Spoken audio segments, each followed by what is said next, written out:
I pretended I was going to jail to see which family members would raise my daughter. 2 years ago, my wife died in a car accident. One drunk driver, one phone call at 2 a.m. And suddenly I was a single father raising a 6-year-old girl who still slept holding her mom's scarf. My family acted supportive at first. My sister posted long Facebook paragraphs about families sticking together. My parents told everyone at church they were helping me through the hardest time of my life. But behind closed doors, nobody actually showed up. Every time I needed help watching my daughter Lily, there was always an excuse. Too busy, too tired, maybe next weekend. Meanwhile, I was working double shifts as an HVAC technician just to keep the house. But the breaking point came during Thanksgiving. Lily spilled juice on the table accidentally, and my mother snapped at her so hard the entire room went silent.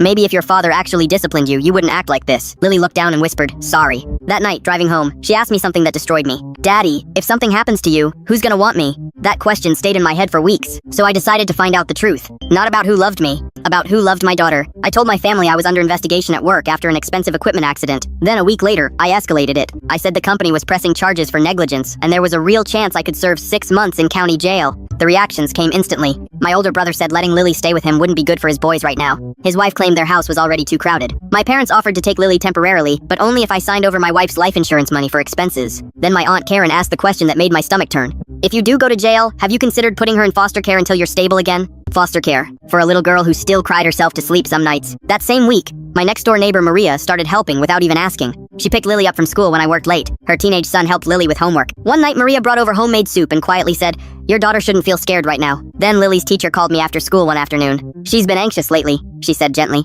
"Just so you know, if anything ever happened, my husband and I would make sure she's okay." That hit me harder than anything my own family said. Complete strangers were offering my daughter more security than blood relatives. So after a month, I ended the test. I invited everyone to my house on Sunday. Nobody looked concerned. Honestly, they looked annoyed. My dad immediately asked, "So what's happening with the charges?" I took a breath. "There are no charges." Silence. "I was never going to jail." My sister blinked. "What?" "I made the whole thing up," I said, "because I wanted to know who would protect Lily if I couldn't." The room exploded. "That's insane!" "That's manipulation. You embarrassed this family." But I wasn't even listening anymore, because Lily walked downstairs holding Maria's hand. Behind her came her teacher and her teacher's husband. The people who actually showed up. I looked at my family and said quietly, "The strangers in this room were more willing to love my daughter than any of you." My mother started crying, saying I was being unfair. But then Lily spoke. Tiny voice. Completely honest. "I feel safer with them anyway." Nobody had a response to that. My family left one by one without even saying goodbye. That was 8 months ago. Maria's family still comes over every Friday night for dinner. Lily's teacher still checks on her every week. And last month, Lily asked if we could invite them to her birthday because they feel like real family.